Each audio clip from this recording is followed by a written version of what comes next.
Picture चालू करो बे। चलो भाई देखो अब मैं क्या करता हूँ। जहां तक भारतीय जनता पार्टी और एनडीए का सवाल है, तो पिछले चरण में ही हम 310 क्रॉस कर चुके थे या 310 के आसपास थे। अच्छा, इस चरण के बाद आज छठे चरण का वोटिंग हो रहा है। छठे चरण के बाद हम 350 क्रॉस कर देंगे, ऐसा हमको अनुमान है। खाओ माँ कसम। जहां तक दिल्ली का सवाल किया आपने, चाहे वो एक साथ हो या अलग अलग लड़े, जिस तरह से उत्तर प्रदेश में हुआ था, दोनों बबुआ साथ आए थे, रिजल्ट तो आपको पता ही चल गया था कि रिजल्ट क्या हुआ था। हम तो डूबेंगे सनम, तुम्हें भी ले डूबेंगे, ये कांग्रेस का जिसके साथ भी अलायंस हुआ है उसके साथ ये जो है आखिरी में रिजल्ट देखा गया है। ये पागल हो गया।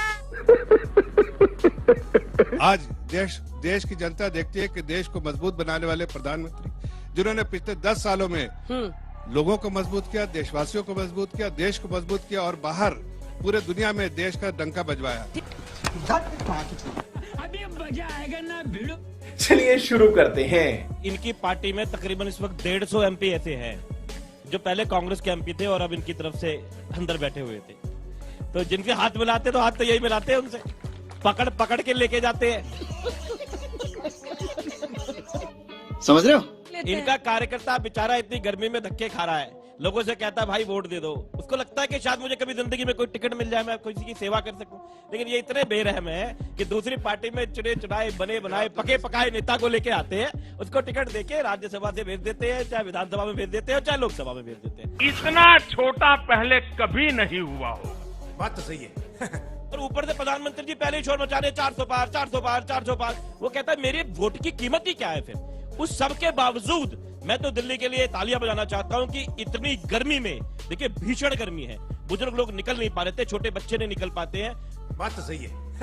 और जो बीमार है वो नहीं निकल पाएगा इतनी गर्मी में। उस सबके बावजूद मेरा ऐसा मानना है कि अभी जो आपके पास में अल्टीमेट जो आंकड़े आएंगे 7 बजे, जो आंकड़े निकलेंगे 6 बजे तक के, उसमें दिल्ली लगभग 60% के आसपास का वोट करेगी। मैं तो दिल्ली के लिए ताली बजाना चाहूंगा कि दिल्ली इतनी वोटिंग करे। ठीक है।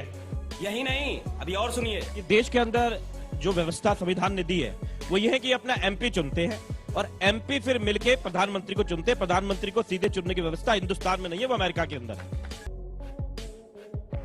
और रही बात प्रधानमंत्री जी को, मुझे ऐसा लगता है कि शायद मैं जिंदगी में कभी मैं प्रधानमंत्री जी बन जाऊं या जफर साहब बन जाए, तो मुद्दों की बात करनी चाहिए, शहजादे और हंसना और रोना। ये देखिए कपिल शर्मा का शो थोड़ी चल रहा है हर जगह जी आप मजाक करेंगे और इस तरीके से मजाक करते रहेंगे।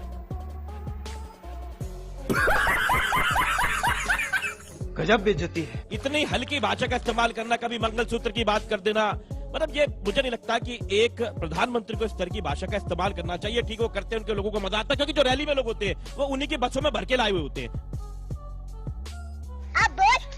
आम ऐसा नहीं है कि आप जनता कहीं बैठी हुई है तो उनको मजा आ रहा है, एंजॉयमेंट हो रही है। दूसरी बात तो सर ने भी बात कही कि आप दिल्ली में 2019 का जो चुनाव था, देखिए बात सिर्फ वोटों की नहीं होती, स्टेट्स से होते हैं, बहुत सारी बातों को बताते हैं, बहुत सारी को छुपा लेते हैं।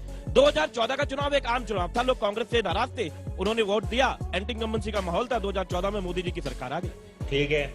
लेकिन 2019 का चुनाव देखिए, पूरी दुनिया जानती है कि जिस देश के अंदर चुनाव धर्म के नाम पर, सेना के नाम पे वोट मांगे जाए, वो सबसे खराब होते हैं।